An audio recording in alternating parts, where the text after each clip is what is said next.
সেদিন নবান্ন উৎসবে গিয়ে খাবারগুলা দেখে একদম ছোটবেলার কথা মনে পড়ে গেল।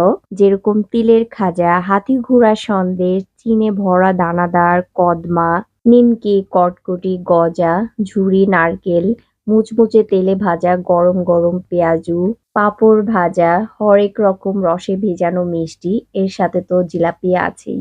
আমার ভয়েসটা শুনে তোমরা এর মধ্যে বোঝাই গেছো যে আমার শরীরটা তেমন একটা ভালো যাচ্ছে না, জ্বর ঠান্ডা লেগে খুব খারাপ অবস্থা। তোমরা কেমন আছো? সুস্থ আছো কিনা? ভিডিওটা কোথা থেকে দেখছো আমাকে একটু কমেন্ট করে জানিয়ে যেও। এই নবান্ন উৎসবে বেশিরভাগ স্টল গুলোই পিঠার স্টল ছিল। তার মধ্যে একটা দুইটা মনে হয় হবে, যেরকম জুয়েলারি স্টল, ব্যাগ, শাড়ি, চুড়ি আর ঘর সাজানো খুঁটিনাটি জিনিসপত্র। আর ডেজার্টে ছিল অফেলো পেস্ট্রি, বিউটি লাচ্ছি। আমরা যেদিন গিয়েছিলাম সেদিন প্রচুর পরিমাণে ভিড় ছিল। আমার কাছে মনে হয়েছিল ঢাকার সব মানুষ এই এক জায়গায় এসে জড়ো হয়েছে। শুধু মাথা ছাড়া কিছুই দেখা যাচ্ছে না। এখনো কিন্তু কনসার্ট শুরু হয় নাই, তাই এই অবস্থা। তাহলে কনসার্টটা শুরু হলে তখন কি হবে? আমরা আসলে এখানে বেশি সময় স্টে করি নাই। টাইম স্পেন্ড করার মতো এখানে কোনো পরিবেশই ছিল না। বিভিন্ন স্টল দেখে বেশ কিছু খাবার আমরা ট্রাই করেছিলাম। তো সেদিন এত ভিড়ের কারণে আমরা ভিডিও ফুটেজ তেমন একটা নিতে পারি নাই। এই সাসলিকটা আমাদের দুজনের কাছে ভালো লাগে নাই, আমরা খেতে পারি নাই। আর অনেকদিন পর আমরা ট্রাই করেছিলাম দুধে ভেজানো চিতই পিঠা। আর এই পিঠাটা প্রপারলি ভিজা ছিল, সে কারণে আমাদের কাছে ভালো লেগেছে। পিঠাটা খেয়ে আমরা একটু ওয়েট করছিলাম দেখি কনসার্টটা শুরু হয় কিনা। তো কনসার্ট শুরু হইতে আরো অনেক দেরি, সেজন্য এখানে আমরা বেশি সময় স্টে করি নাই।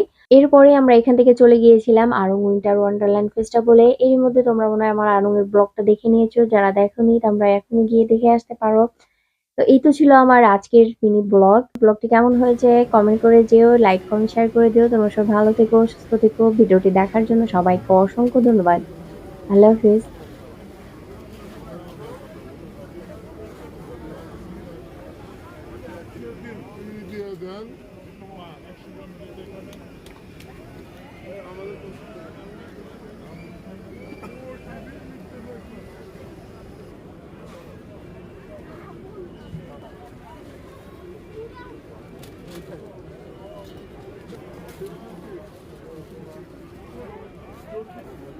ভালো না।